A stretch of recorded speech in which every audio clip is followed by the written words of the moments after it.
아마 작년 오늘이 처음으로 채널 이름을 정하고 첫 대본을 쓰려고 자리에 앉았었던 날인 듯하다. 사랑만 먹고 살 수는 없다는 말이 있다.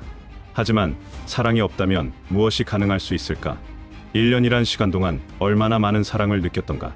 내 목소리도 아닌 기계의 힘을 빌려서라도 시작한 것이 얼마나 잘했는지 모른다. 사실 이 채널의 가장 수혜자는 나일 것이다. 돈을 많이 벌었다는 말이 아니다. 돈은 에게 겨우 이 정도? 라고 말할 수 있을지도 모른다.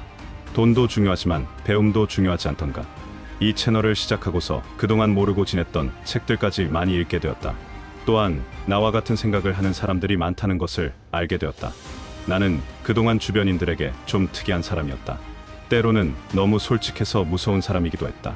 회사를 그만두고 1년 정도 책을 읽고 싶었고, 기왕이면 나누고 싶었으며, 또 기왕이면 목적을 두고 싶었다. 그래서 시작한 것이 부자의 언어이다. 성공하기 딱 좋은 시간, 부자의 언어.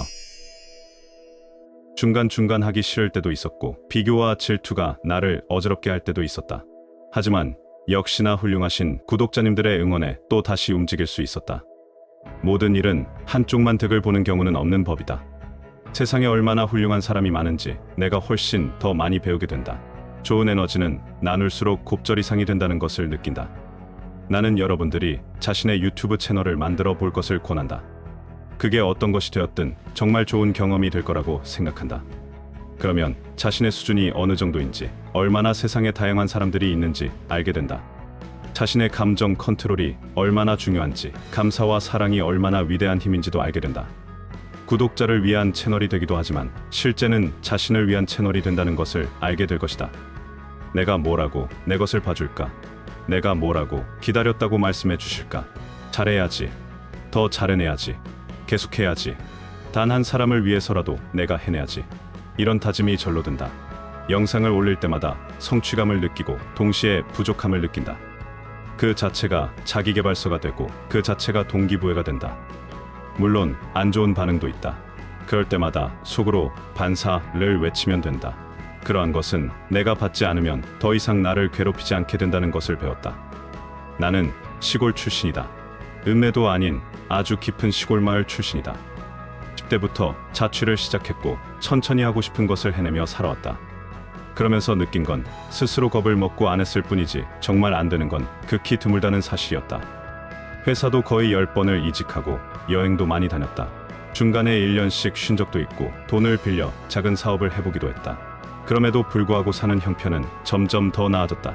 물론 아직 큰 부자가 되기엔 멀었다. 하지만 정말 가난한 환경 출신도 충분히 스스로 잘 살아낼 수 있다는 것을 알려주고 싶었다. 그리고 함께 나누고 싶었다. 혼자 싸우고 혼자 견뎌내고 혼자 깨달아갈 때 정말 중요한 인생의 지혜를 배운다고 생각한다. 외로운 싸움을 할 때 남들과 다른 시야를 갖게 되기 때문이다. 우리는 스스로 버팀목이 되어야 한다. 그리고 우리 집안에 누군가 부자가 있길 바란다면 그것이 내가 되어야 한다. 집안에 그래도 훌륭한 인물 하나는 있어야 하지 않겠는가. 가족들이 겪는 급한 불을 꺼줄 수 있다는 것도 행복 중의 하나이다. 우리에게는 지쳐도 다시 일어날 힘이 있다. 주변에 나와 뜻을 같이 하는 사람이 없어 오프라인에서는 혼자 싸우고 있을지 모른다. 하지만 이렇게 온라인으로 뜻이 맞는 사람을 찾을 수 있지 않던가. 이 얼마나 좋은 세상인가. 우리는 서로에게 힘이 되는 존재이다. 누가 누구인지 아무도 몰라도 상관없다. 어차피 모든 건 마음으로 통하기 때문이다. 어떤 채널을 보더라도 채널장 그 사람 자체에 너무 빠지지 말길 바란다. 우리는 그 사람이 가진 경험이나 지혜를 우리 것으로 만들어 우리 삶에 써먹어야 한다. 코어 엑기스를 빼내 우리 몸과 마음에 장착시켜야 한다. 대단함은 우리에게도 있다. 다만 늦게 발견하고 있을 뿐이다. 다만 민기적대고 안 하고 있었기 때문이다. 이제 잘 해보자. 나는 믿는다. 우리는 훨씬 성장했고 앞으로도 그럴 것이라는 것을 믿는다. 길게 가자. 조급해하지 말자. 큰 한 방을 노리는 것보다는 작은 주먹을 매일 같이 쥐어보는 것이다. 푹 불면 꺼지는 그런 짧은 행복에 연연하기보다는 평생을 행복으로 살자. 그 행복은 언제나 성취감에서 오는 법이다. 나는 내년 이쯤에 1명이 됐든 10명이 됐든 구독자님을 만나려 한다. 그때 만나서 우리가 얼마나 대단한 한 해를 보냈는지 담소를 나눠보자. 꼭 그렇게 될 것이다. 채널은 계속 이어진다.